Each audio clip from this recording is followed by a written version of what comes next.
According to the Houston-Galveston Area Council, by the year 2000, Precinct 2's population will increase 16%. Located within the greater Houston area, Precinct 2 is a center for retail service, industry, and space exploration. Under the direction of Commissioner Jim Fontino, Precinct 2 employees pursue quality public service with honesty and integrity by balancing three major concerns: getting things done, getting them done efficiently, and limiting the use of scarce resources. As Commissioner, it is my desire to have the best precinct and be the best county commissioner in the state of Texas. Commissioner Fontino has developed a remarkable senior citizens program during his tenure as Harris County Commissioner. It's one that has been copied by other state and county agencies throughout the nation.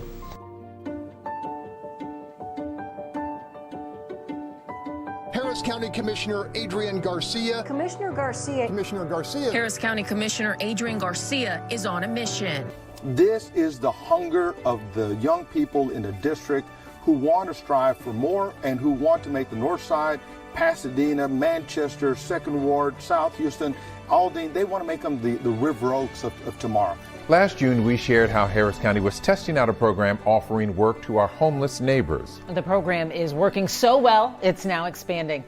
You can't be a quiet, silent leader. You can't advocate and represent your community when you're saying nothing.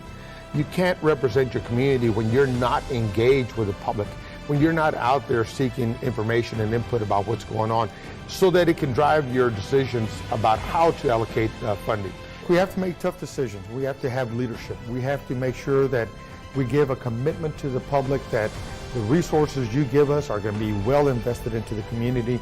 And so I want to make sure that I'm part of the process to facilitate success, facilitate a better quality of life, and to ensure that government works well for all people.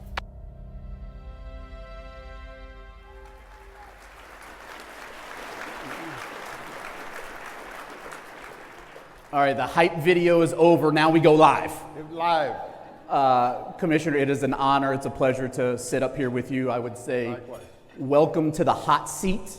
But anybody who was at this event last year, you know that was the hot seat. If you don't know what I'm talking about, congratulations on choosing wisely for which state of the precinct to attend. My name is Adam Winkler. Prior to my role as Director of Media Strategy and Storytelling for Winkler Public Relations, I spent 20 years in local TV as a reporter and as an anchor, and that's probably why your staff has me up here peppering you with the questions today. But not all the questions are going to be coming from me. A little bit of a twist this year, so stay tuned for that. Like the Commissioner, I am proud to have been raised in Harris County, Texas. Not all of that time was in Precinct 2, which is probably why the Winklers are in the back corner. But we got here as soon as we could. There you go. This is a sold-out crowd. I think that says a lot about you and your work. In TV, we were taught never to bury the lead. So let's get right to it, Commissioner. What is the state of Precinct 2? Well, before I answer that critical question, first, let's give another shout out to all of our elected and appointed officials that are here today.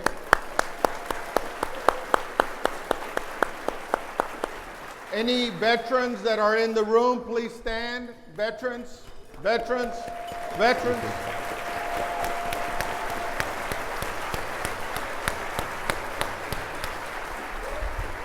All of our law enforcement, they're putting themselves in harm's way. Thank you.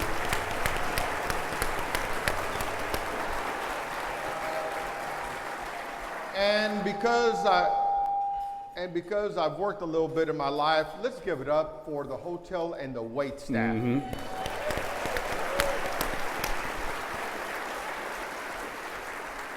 But most importantly, to any Harris County and Precinct 2 employee, please, please honor them.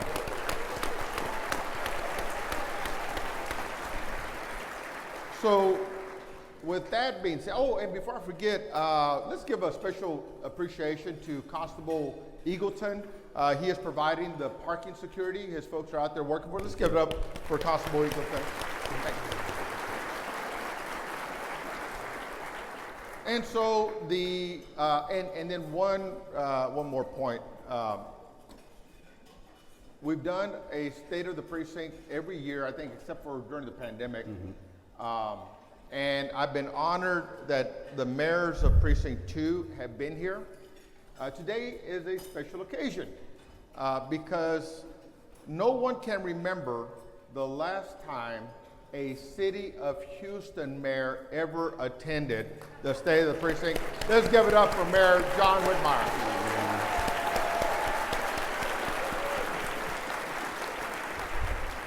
And so, Adam, the State of the Precinct is good and strong. In spite of economic challenges, in spite of certain uncertainties that are taking place, the State of the Precinct is good and strong, and there is no mistake about it. You can clap. Come on now. That was a phenomenal start. We're going to dive a little bit deeper, though. All right. Your incredible staff, they really are phenomenal, Commissioner. They are. They clearly don't have great judgment in scraping the bottom of the barrel for a moderator, but other than that, everything else is flawless. When they were putting this event together, they leaned into you, your charisma, your accessibility, and went to each of the chambers of commerce helping support this event to talk to those constituents to kind of crowdsource the questions. So we're going to have questions coming from those individual chambers. They are on tape. Good. Are you ready for this? Absolutely. All right. Our first question comes from our friends at the Pasadena Chamber of Commerce. Let's roll the video with Everett Smith. Well, thank you for taking our question. Given the diversity of the area you represent, how are Harris County and Precinct 2 working to ensure that taxpayer funds are spent fairly? What's the plan to spread investments for economic development, flood mitigation, and transportation projects when the precinct is so large with urban, suburban, and unincorporated areas?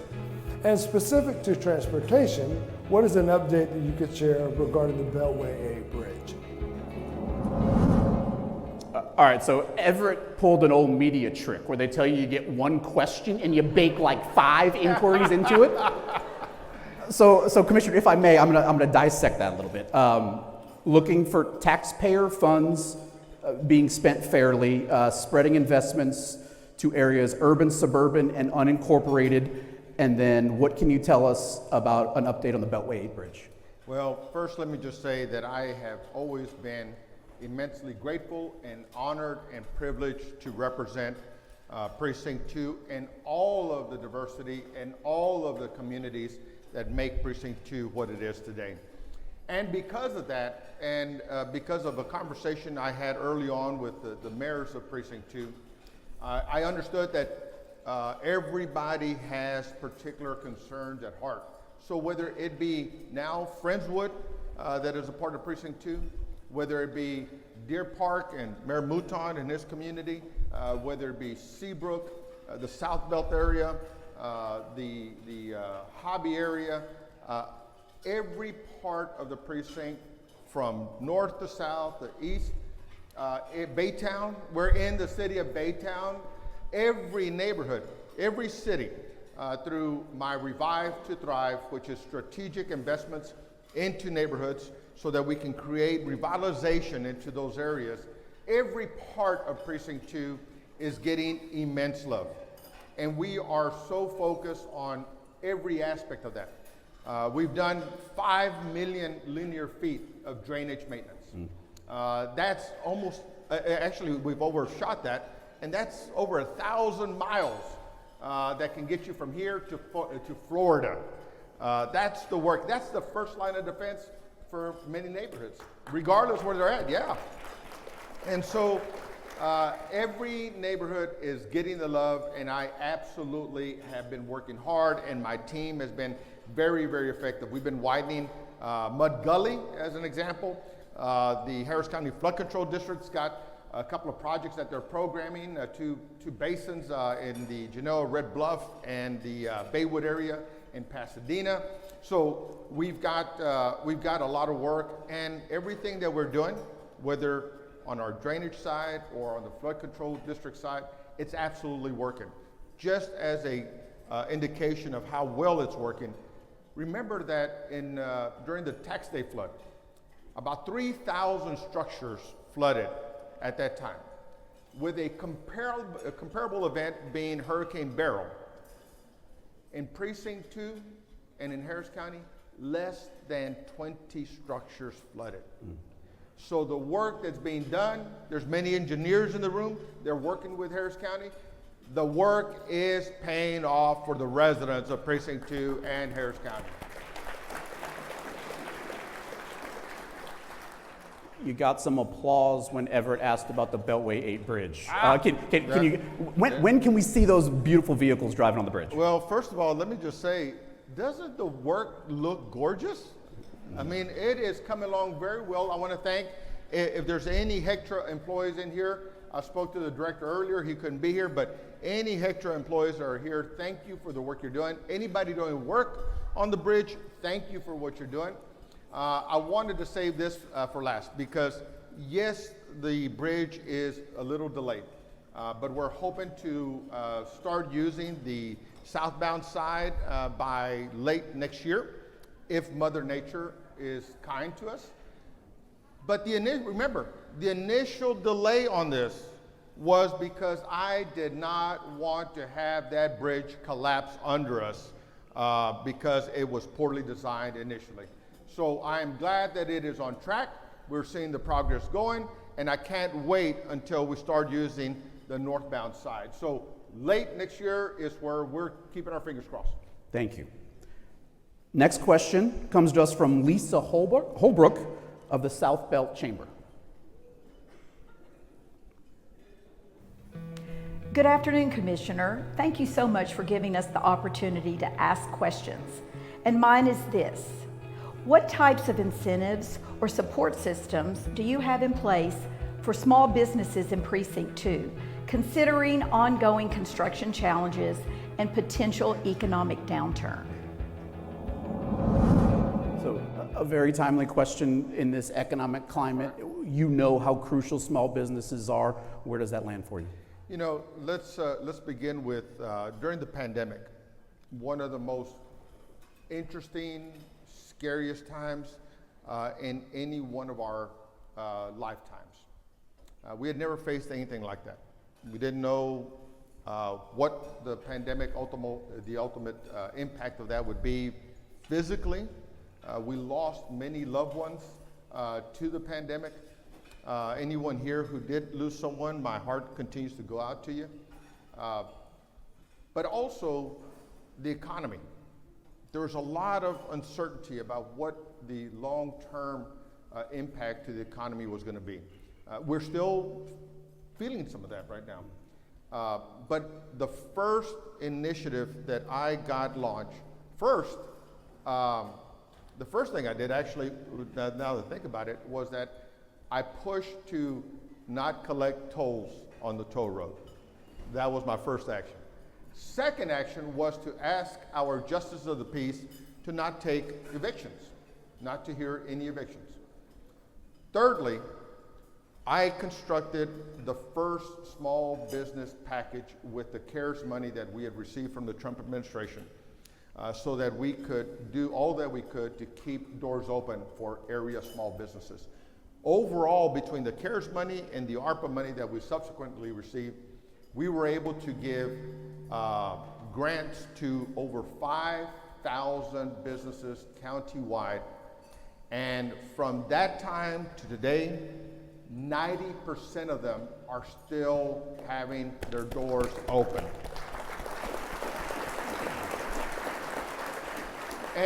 And so, look, oftentimes elected officials say, you know, small businesses, the backbone of the economy. Well, in Precinct 2, we work hard to put our money where our mouth is at.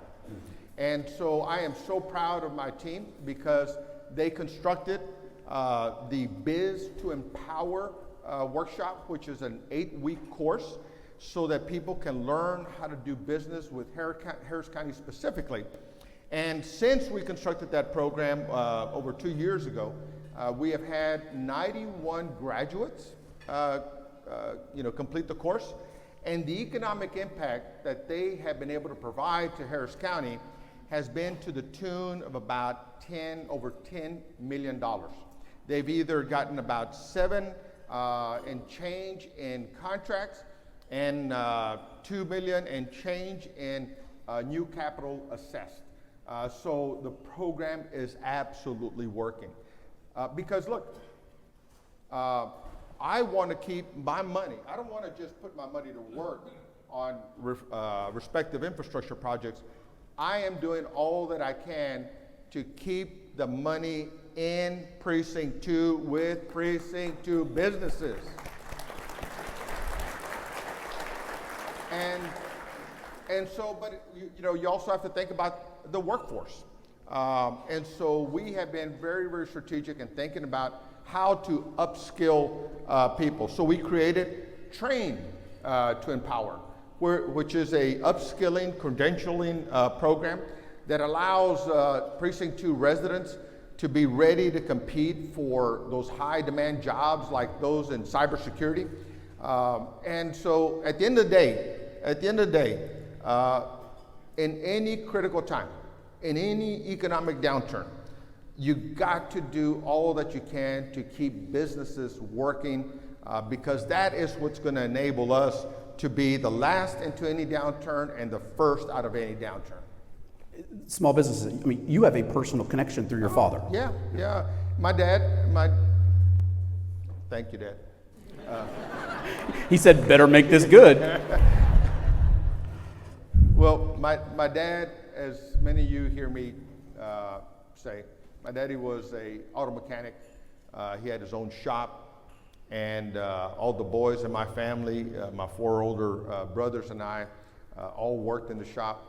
So I got to see up close and personal the challenges that a small business goes through. I remember the receipts being on the kitchen table. My mom answered the phone, took the orders, and worked, did the payables and the account receivables, and collected the money, and then cooked for us. So I get it. Many small business owners wear incredible hats. They're the CEO, they're the janitor, they're the receptionist, they're the HR department, and the pressure is immense. When you're employing others, you generally will sacrifice first before you go to your employees and say, I can't pay you. And so it's personal to me. And so that's why it's been always very, very important to me to really do something direct and impactful and transformational to make sure that our small businesses aren't just a talking point, but they're a real part of the work of Precinct 2. Thank you for that, and thank you for what you do. Our next question comes from the Deer Park Chamber. Let's roll the tape with Paula Moorhash. Hi, Commissioner Garcia.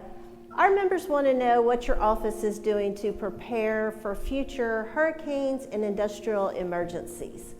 And also, how can our businesses help in those efforts? Commissioner, we're both girl dads, and if you're anything like me, the devastation in Kerr County has been something that we just have not been able to take our minds and our hearts off of, and I know you think about those innocent lives. Here in our corner of the world, obviously a little bit of different topography, but this day and age, it seems like every weather event is getting bigger and bigger. What's being done to prevent that catastrophic event? Yeah, thank you for mentioning Kerr County. I've been in constant communication with Precinct 2 Commissioner Richard Paces, and I want to recognize Conchita Reyes that's here, that's helping do some of the work in Kerr County. Let's give her a nice round of applause.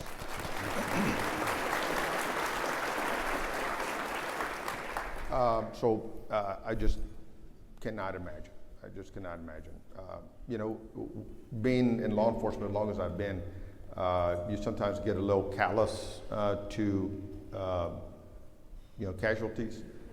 But when it involves children, it is immensely painful.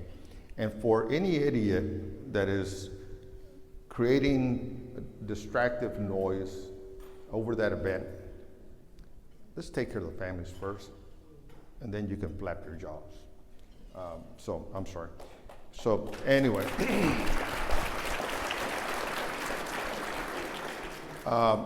but to the issue of what are we doing to prepare? First, I want to recognize Mayor Mouton. Mayor Mouton have been tied at the hip from almost the very beginning when we had the ITC fire, and then with subsequent events thereafter. When something is happening, when we're expecting something, when we're getting prepared, it's communications. It is being on the phone, talking to your respective leaders. Good, strong, honest communications is always at the top of the list. That's got to happen. And so we got to make sure that we recognize ourselves as partners to each other in those critical times of emergency. And so nothing else matters. Nothing else matters. Political sides is irrelevant. It's a matter of taking care of people at their most vulnerable time. And so it is good, strong communications. And that's why I want to thank those who help us through those particular events, like every emergency manager that works for any one city or any part of government. If there's any emergency managers here, please stand up. Please stand up. I'm sure they're here, but just as you would expect, they don't care for the recognition. They're just ready to go to work if needed. But I also want to thank the Harris County Industrial Liaisons that we have that are led by David Wade. David, are you here? David? Nope. Get the round of applause. He's working. He's working. Let's give him a nice round of applause. But I see Mayor Moya. We now have warning sirens in her city to help alert the public. We now have a texting platform so we can get information out as quickly as possible. We now have the good neighbor policy, which came out of the ITC event, where we do tabletop exercises, and we have industry, we have government, and we have community at the table, so that everybody knows that what we need is good, accurate, and timely information, so that the public can make critical decisions, and our respective leadership at the local level can make their decisions as well. So I go back to communications, and then we have strong participation from Precinct 2 in the STEER program. 17% of the registrants come out of Precinct 2, and so that tells me that it's working well.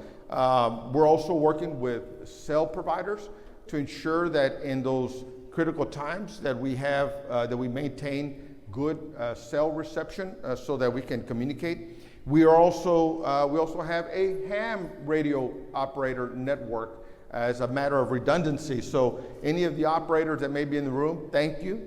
And then, I'm always working. I mean, the number one thing I think that is important, because it so works well with communications, is to build relationships before an emergency happens.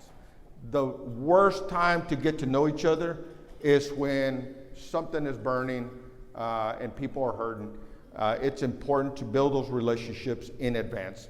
And then we're also looking for volunteers. Always can use critical volunteers like those good souls that are in Kirk County right now. So on your tables, you will see the Precinct Together cards, the volunteer cards. Please take it, share it, encourage it with your friends, family, and loved ones, but with your employees, because when things do go sideways, we do depend on volunteers to help us get out of those tough circumstances. And then we're also, speaking of Kerr, we're also doing collections for Kerr, so we can help provide them some financial support. So please consider donating to the Kerr donation event. Thank you for that effort too. Commissioner, you mentioned the ITC event, March 2019. Want to take a moment to give you your flowers for the efforts being put in place when it comes to air quality monitoring. The dashboard is now readily available. Tangible improvements in light of that event. It's no surprise that anybody in the room, given your safety background, former police officer, our former sheriff, that is priority number one for you. It is. And safety is also the subject of our next question. We're going to go back to the Pasadena Chamber with Christina Womack. Commissioner, you have committed to seeking pay parity with Houston Police for Harris County deputies. The county was already facing a budget deficit before this decision. How are you going to make it happen without reducing county services or raising taxes? We've talked about it already, Commissioner. Money's tight for a lot of folks living here. It's been widely reported that Harris County is facing a significant budget deficit. Can you break down how this will impact our backyard? Yeah, look, first and above all, experience matters. Having dealt with this as a member of City Council, having dealt with this when I was the sheriff and we had the housing crisis, the financial and housing crisis, employees were being laid off across Harris County. I never laid off one deputy sheriff. So experience matters, and we're gonna get through this, all right? Do not let anybody do any fear mongering. We're gonna get through this, and already my team is working very, very closely with the budget office, and we have identified savings. We're gonna make tough decisions, without a doubt, but I doubt a tough decision will include any property tax increase. So we're gonna get through that. But as it comes to and look, we're all dealing with cost increases. We're all dealing with inflation.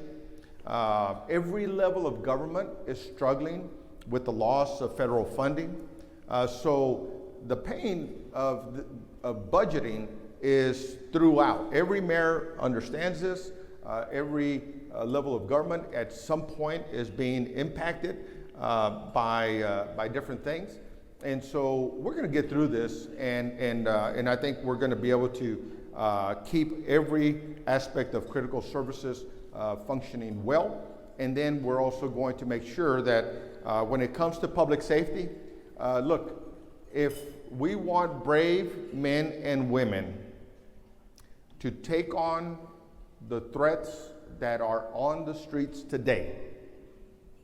I mean, when I was a young cop, it was exciting to arrest somebody with a 2-shot Derringer.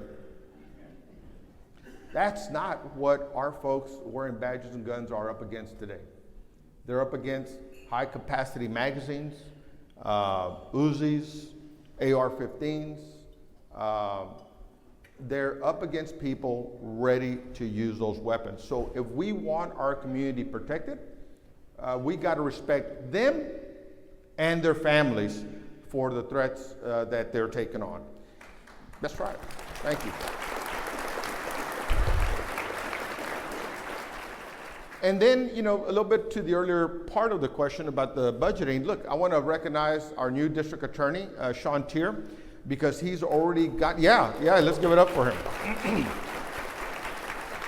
Because he and the staff are already putting the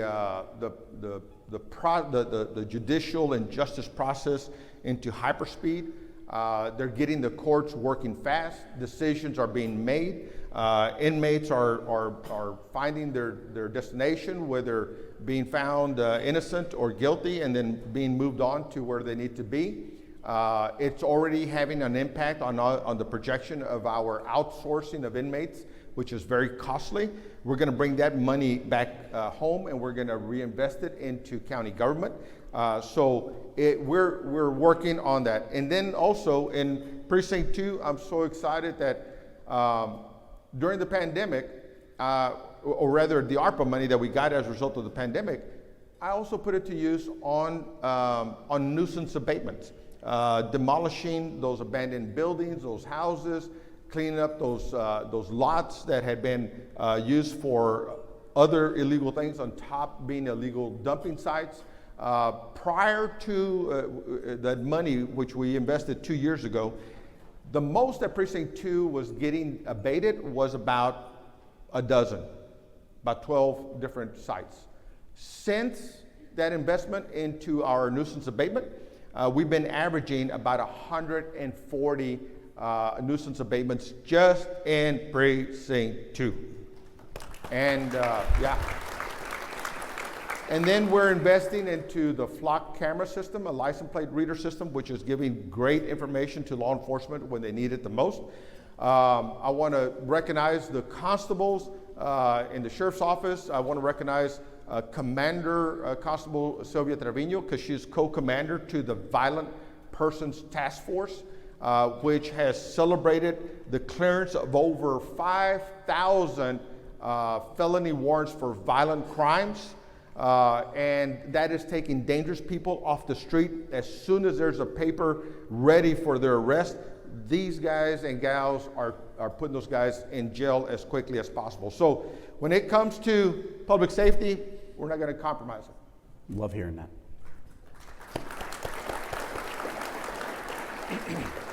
All right, we got about 8 minutes left. We have 2 more questions, and we have a prize for y'all at the end if you make it all the way through. So there's a bit of a tease. Our next question, my old stomping grounds, Clear Lake. Here's their chairman, Jacob Bigger. All right. Commissioner Garcia, what role will Precinct 2 play in supporting the 2026 FIFA World Cup next summer? Will your office be supporting transportation, security, or any other logistics? I cannot believe we waited this long for a sports question. I mean, Commissioner, it's quite literally the biggest sporting event in the world and the biggest rendition of it right here in our backyard. Tee it up for us. That's right. First, let me give it up to Ryan Walsh. Where are you, Ryan? Stand up. Let's give that guy a nice round of applause. We are working, Harris County and Mayor Whitmire are working together to ensure that this event is both safe, profitable, to make it memorable, and so that we get the next one, if not host the Olympics the next time. Okay. And then, you know, and then look, the economic impact of the World Cup. When we have a Super Bowl, we get all in a tizzy, right? $300 million approximately economic impact. Every game of the World Cup, 7 that will be played here, has the same economic impact of 1 Super Bowl. So we're looking at about $1.5 billion economic impact to Houston, Harris County.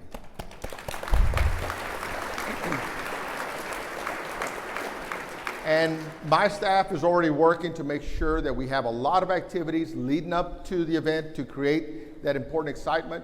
My team is already working to ensure that small businesses get to benefit from that economic impact. We're ensuring that Precinct 2 will be highlighted. We're going to work to make sure that these visitors know that it is a business destination and that the doors are open to do business, if not buy a house and stay. But look, we're working with all of our stakeholders, from the federal level to the state level to the local level. We're working with everyone to ensure that this event, the biggest part of this is the safety aspect of it. And so that stays on the forefront of my mind. So I'm always paying attention to that. And as an active member of the National Association of Counties, I'm now the former chair of the Justice and Public Safety Committee, but I'm now the newly appointed chair to the large urban caucus county, counties caucus, and which is a big deal, by the way. And we have updates about the World Cup as it's happening in other parts of the country, in other parts of the state. And I am happy to report that by far, Harris County is way in front of everybody in terms of preparation, in terms of coordination, in terms of communication, because we have a badass host committee that's taking care of business. And so, in my role through NACO, I advocated with our federal lobbyists to make sure that the federal government didn't forget about the local community. So we've been able to get millions of dollars dedicated to public safety in the recent bill that President Trump just signed. And so we're going to make sure that all of those details are dealt with. And I'm just excited. It's going to be phenomenal. But my number one commitment is to do all that I can so that every part of Precinct 2 feels the love from the World Cup. That's great. You can clap, come on. To close that loop, first match 11 months from this week. That's right. So it's coming. Our last question, we are going to go to the Porte-Bayshore Chamber. Here's Angela Thatcher.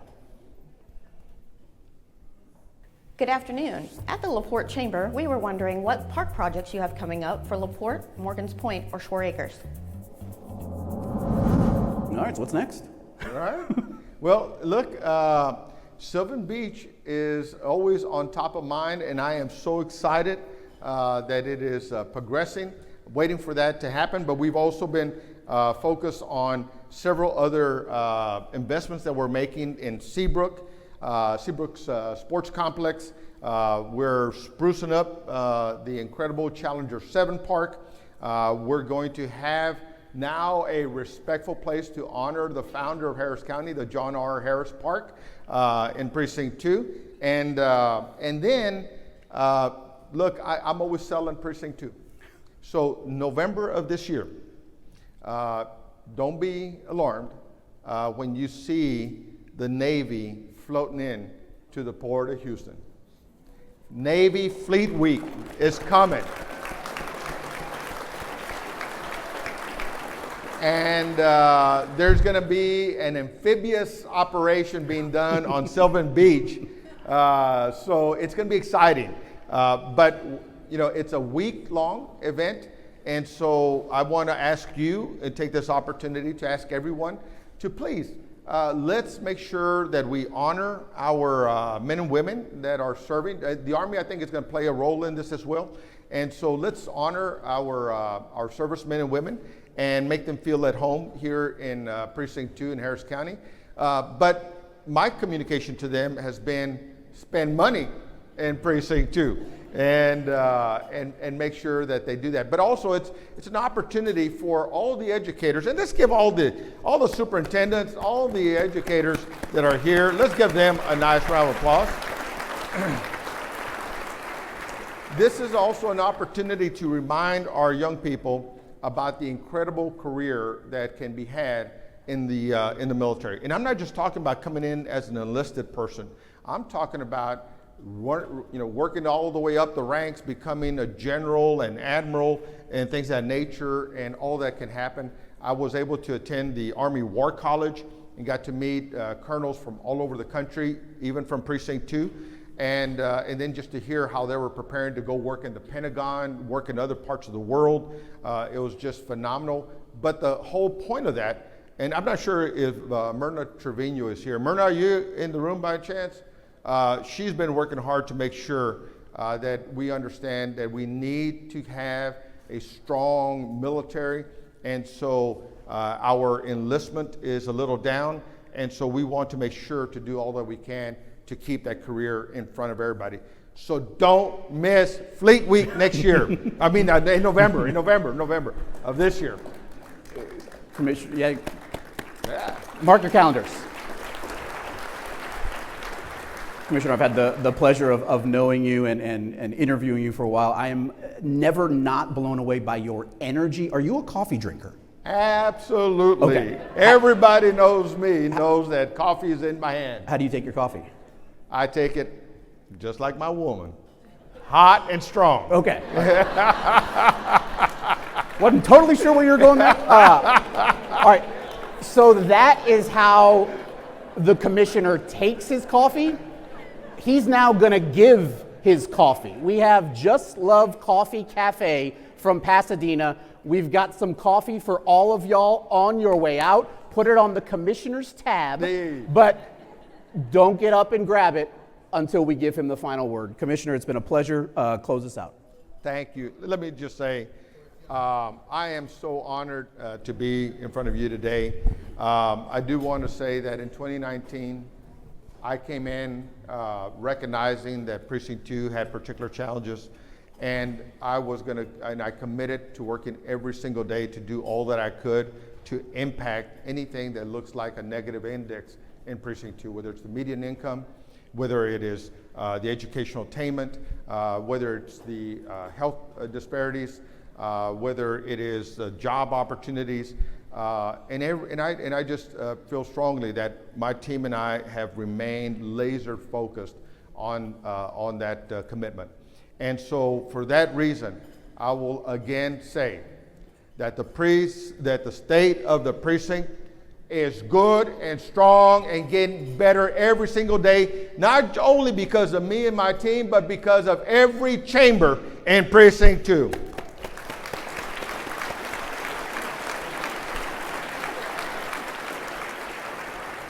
You heard the man. The state of the precinct is strong and better than ever, and it's because of folks like you, partners like you. You continue to show up, you continue to support. We are grateful for you being here today. Drive safely, headed home, and we'll see you at Fleet Week in November. All right.